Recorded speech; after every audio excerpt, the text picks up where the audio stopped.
Director report അംഗീകരിച്ചാൽ അജിത് കുമാറിന്റെ സ്ഥാനക്കയറ്റത്തിന് തടസ്സമില്ല എന്ന് നിയമവിദഗ്ധർ. വിവരങ്ങളുമായി ഡാൻ കുര്യൻ ചേർന്നു. ഡാൻ, ഏത് തരത്തിലുള്ള രാഷ്ട്രീയ വിമർശനങ്ങളൊക്കെ ആയിരിക്കും വരും സമയങ്ങളിൽ ഉണ്ടാകുക എന്നുള്ളതിൽ ഒരു തർക്കവുമില്ല. ഏത് തരത്തിലുള്ള റിപ്പോർട്ടാണ് വിജിലൻസ് സമർപ്പിച്ചിരിക്കുന്നത്?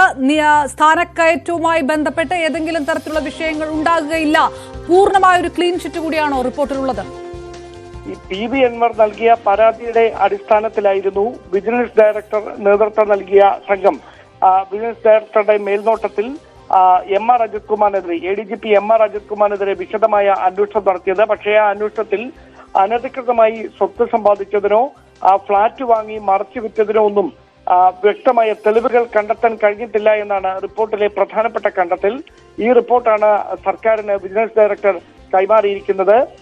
അടുത്ത ദിവസം ഈ കാര്യത്തിൽ, അതായത് കോടതി ഈ കേസ് പരിഗണിക്കാനിരിക്കെയാണ് വിജിലൻസ് ഡയറക്ടർ ഇത്തരത്തിലൊരു റിപ്പോർട്ട് സർക്കാരിന് കൈമാറുന്നത് എന്നതാണ് ശ്രദ്ധേയമായിട്ടുള്ള കാര്യം. പക്ഷേ സ്ഥാനക്കയറ്റവുമായി ബന്ധപ്പെട്ട കാര്യങ്ങളുമായി ഈ അന്വേഷണ റിപ്പോർട്ടിനെ കൂട്ടിക്കലർത്തേണ്ട കാര്യമില്ല എന്നാണ് ഉദ്യോഗസ്ഥർ നൽകുന്ന സൂചന. കാരണം അന്വേഷണം നടത്തി റിപ്പോർട്ട് സമർപ്പിക്കേണ്ടത് സ്വാഭാവിക നടപടിക്രമങ്ങളുടെ ഭാഗം മാത്രമാണ്. അതിനപ്പുറത്തേക്ക് അതിനെ സ്ഥാനക്കയറ്റവുമായോ അദ്ദേഹത്തിന്റെ ഔദ്യോഗിക ജോലിയുമായി ബന്ധപ്പെട്ടുള്ള കാര്യങ്ങളുമായോ ഒന്നും കൂട്ടിക്കുഴയ്ക്കേണ്ടതില്ല എന്നാണ് ഔദ്യോഗികമായി പുറത്തുവരുന്ന വിശദീകരണം. എന്തായാലും സഭാ സമ്മേളനം നാളെ അവസാനിക്കാനിരിക്കുകയാണ്.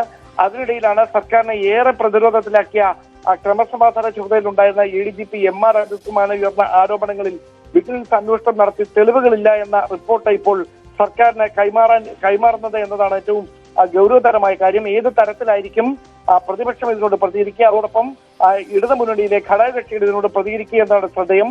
CPI അടക്കമുള്ള മുന്നണിയിലെ ഘടകകക്ഷികൾ വലിയ വിമർശനം MR അജിത് കുമാറിന്റെ വിഷയത്തിൽ ആഭ്യന്തര വകുപ്പിന്റെ കൂടി ചുമതലയുള്ള മുഖ്യമന്ത്രി അറിയിക്കുന്ന ഒരു പശ്ചാത്തലം ഉണ്ടായതാണ്. അതിനുശേഷമാണ് ഒരുപാട് അന്വേഷണങ്ങൾക്ക് ശേഷം MR അജിത് കുമാറിനെ ക്രമസമാധാന ചുമതലയിൽ നിന്ന് മാറ്റാനുള്ള ഒരു തീരുമാനത്തിലേക്ക് സർക്കാർ എത്തുകയും ചെയ്തത്. അതിനൊക്കെ ഒടുവിൽ വിജിലൻസ് നടത്തിയ അന്വേഷണത്തിൽ അദ്ദേഹത്തിന് ക്ലീൻ ചിറ്റ് നൽകുന്നതോടെ MR അജിത് കുമാറിനെ ഇനി ഏത് തരത്തിലായിരിക്കും സർക്കാർ പരിഗണിക്കുക എന്നതുകൂടി ആകാംക്ഷ ഉണർത്തുന്ന ചോദ്യമായി മാറുകയാണ്.